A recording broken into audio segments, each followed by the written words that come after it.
กาบสบายดีและก็สวัสดีพี่น้องสู่ผู้สู่คนยินดีต้อนรับเข้าสู่ซ่องบ่าวคำพงบ้านนา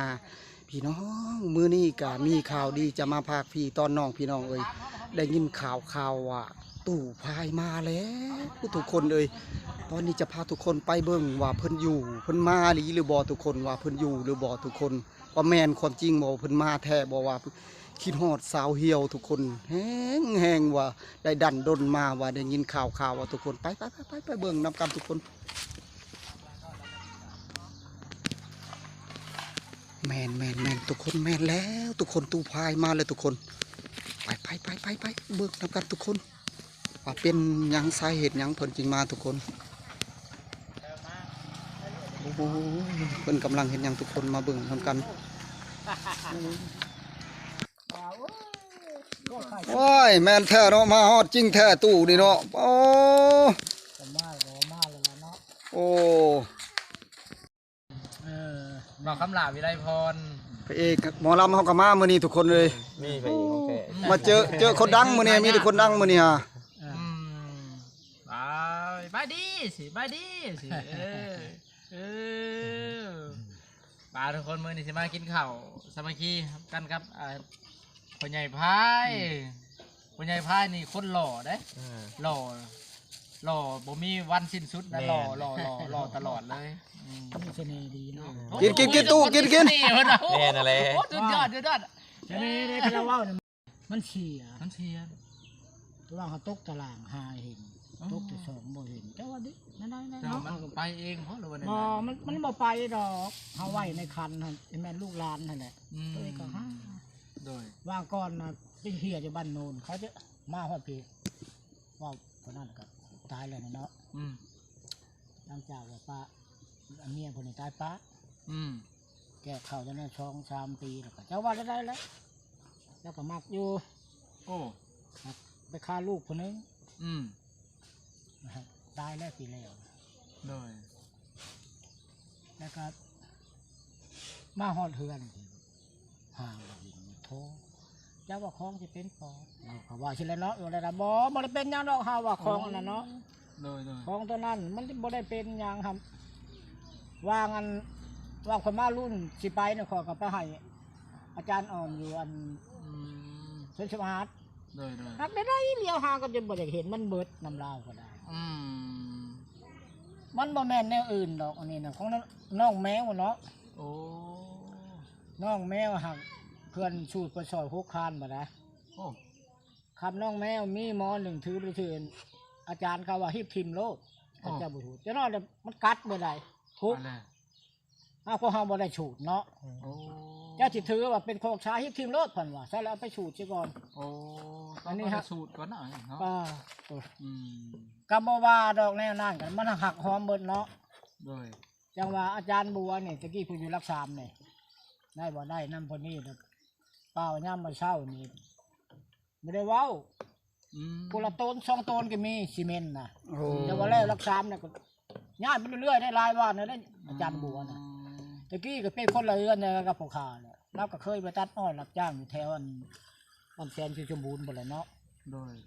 มาก็เลยบวชเมียเสียแล้วบวชนั่นเนาะของอันนี้นี่หักหอมคนกามเขาว่าแล้วก็เว้านะใส่บุถือตัวเองน่ะเป็นบ้ามือน่ะ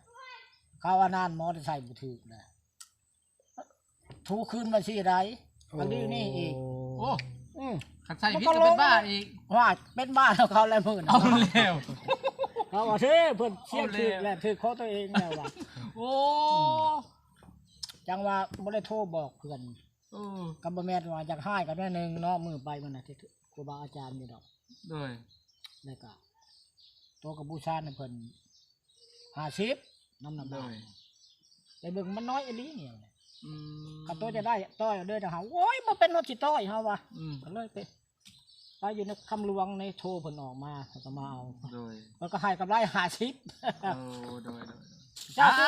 โทรใส่เบาเจิดกับแป้งรถมื้อน่ะว่ะโดย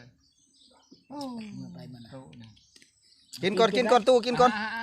ก็แล้วทุกคนมาสดอันนี้ กินหอยส้มกินเนี่ย เอามันจะช่วยบ่ มาครับมาเป็นต้น กินกิน แซ่คนกินแล้วผูกเข่า นะกินอาจารย์คำลาเอ้ยเฮ้ยเข่ากันเป็นอะไร เอาเข้า ตักแล้วครับนี่ตำก็ได้ครับเข้าไป เพิ่นบ่น่าก็ให้โทษนะ โดย เพิ่นลงมีน่ะ โดย โทษมันว่าเขามาโทษเด้อเธอเด้อมื้อน่ะเพิ่นเอาหัวงัวมาให้เนาะบ้านเดียวแล้วกับพ่อเฒ่าห้าง แล้ว กิน ทั้งทำมากระลอก อะไรให้กินหน้านะ มาเด้อทุกคนเด้อมาแซ่บๆน้ำกันมากินข้าวหอมพากินปลาหอมถ้วยน้ำตู้เฮามื้อนี้กับพระเอกหมอลำเฮานี่จานคำลาเผ็ดรวมดาวทุกคน มื้อนี้มีแต่คนดังเจอคนดังมื้อนี้ฮะโอ้ยทุกคนเลยมาแซ่บๆน้ำกันของอยู่ของกินทุกคนปิ้งไก่นี่โอ้ยไก่ลาดสดๆเลยทุกคนพูนตำมั่วอีกป้าบ่อยากพารณาเลยทุกคนมาครับบ่ซ้ำพ่อน้องเฮาว่าอายุก็จักซ้ำเดียวเฮาว่าเรื่องห่างกายหั่นน่ะคอยนี่มันเป็นนะได้แน่พอสดคำอ้ายผู้เชียกับน้องผู้อยู่บ้านห้วยนี่บ่นะกกโคยเนาะแห้งก็แห้งเฮานี่แต่ยังน้อยเฮียนเราชื่อเดียวกันอยู่น้องไห้นี่หมู่เกิดรุ่นเดียวเขาใหญ่สมัยนั้นมีแต่ปั๊มได้เลิกโรงเรียนแล้วปั๊มกันแล้วเนาะเขาจักเขาชูงกว่ากับฮักเอลโลดโอ้มันแห้งแล้วคนขอเชื้อเนี่ยความแห้งกับแห้งโอ้จำหนึ่งไม่นา18ตะกี้นี่ทูบโลดแล้วผู้เดียวนี่เศร้านี่เงินตัวมากมาแต่ขนาดมาแต่เมืองไทยเด้อไปที่เมืองไทยนี่ก็ได้เมียคนหนึ่งแล้วก็ผูกคอตายในเฮือนคอยเห็นจังว่าโอ้ยจังว่าเช็ดไม่แม่นความประชิดโบราณผมว่าอยู่เนาะเพื่อจะว่าเมียร้ายตายวันกินกระแจกที่ถือตู้พายนี่แล้วคิดไปแนวนี้ก็ได้ จักคนแหละตู้เมียเนี่ย เจ็ดเมียใดแต่งอลีใดบ่แม่นเว้าใดเอากระแต่งคู่คนใดแต่ทั้งผู้บ้านไผ่เขาไม่ได้แต่งกันนะเอากันอยู่ชูนอยู่บนเมียบ้านไผ่แล้วก็เอาพวกนี้เรากอกเมียนะก็น่ะแต่งบัดอยู่ในบ้านเนี่ยหาเมียเนี่ยตายบัดทุกคนแต่งกูเมียนะถ้าบ่เคยหรอกจะเอาภาพช่องเนาะเอาจะพอว่าเขาเจ้าไปมาให้มาหน้าเลยก็พอเอาเนาะบ่เอาก็จักสิว่าได้ถ้าอยู่ไปก็เจ็ดซี่แล้วหลายคนเว้าแต่แม่นคนละคนโอ้ยถ้ากินได้ลูกไผ่ก็ยากใจนี่คืออันตู้หดนี่81 82นี่ลาว่าคัดสิหายพันลูกไผ่เนาะในเมียเองหวานมันบ่เห็นเฮาก็หายแล้ววะมันคือใดบ่พอมั้ยนะ